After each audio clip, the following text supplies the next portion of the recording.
Assalamualaikum warahmatullah. Welcome back to our analysis of Tawaruq financing. Earlier, we have looked into the Tawaruq documentation consisting of the master purchase agreement and master sale agreement. So the master purchase agreement is where the bank will or the customer will purchase the CPO from the bank for $15 million, and that would be the sum of the facility amount plus the profit margin of $5 million, and therefore a debt is created to be paid over 5 years by the customer. Of course, earlier we see that the bank using deposit fund have purchased the CPO from vendor 1 at a price of 1600 and at a quantity of 6250 ton.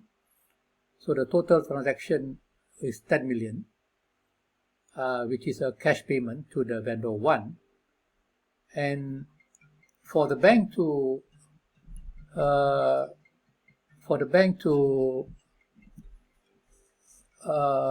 obtain the contract, for the bank to ensure that they are able to provide the liquidity to the customer, then the master sale agreement would be accorded, whereby the customer, who is currently the owner of the CPO, will be selling the CPO to vendor 2.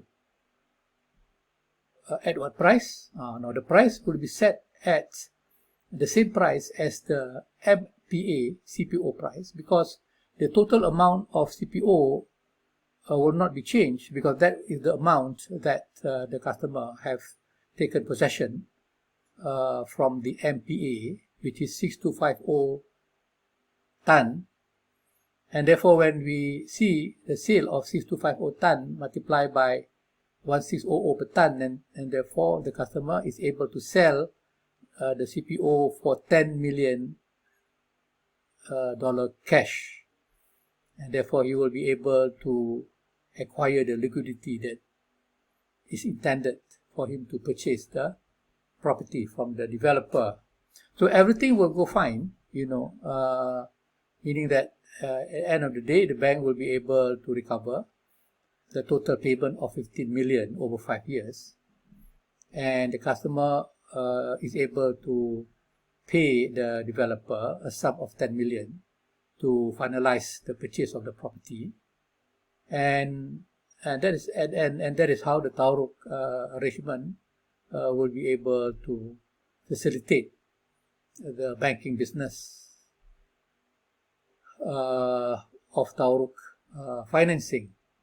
However, if we were to look at some of the assumption here, the assumption that the price of the CPO in the master sale agreement is to be at 1600, so there is some gap or some area that need to be reflected on, because the price of the MSA is not based on the market price.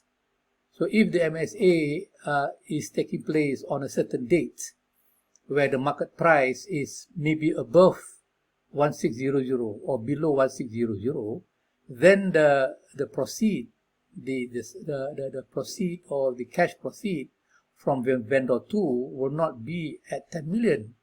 It can be more than 10 million, and it can be less than 10 million. And therefore the intended objective of the Tawaruq, will be frustrated, and that will cause instability to the Tawaruq facility. So let us see how this can happen. For example, the Islamic principle in sale is that we must allow the price to fluctuate based on demand and supply. So the merchant or the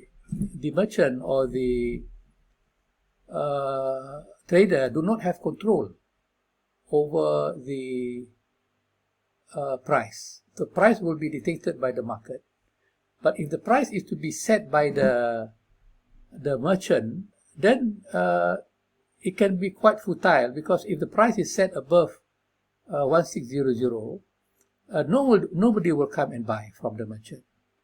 There will be no sale. So if the price is set below 1300, then the problem would be, who will be coming to buy, meaning that the merchant may have some power to cut prices and allow people to buy at lower than market price, and the rest of the player will be left out. So there must be some kind of market power to make the price to be below 1600. So that will be artificially conducted, which is unfair. So that would be the case. If the price is set above and below 1600, then the contract of Tawaruq would not be able to realize the amount of liquidity intended to be accorded to the customer. So if you look at the example, suppose the market price go up, from 1600 to 1700.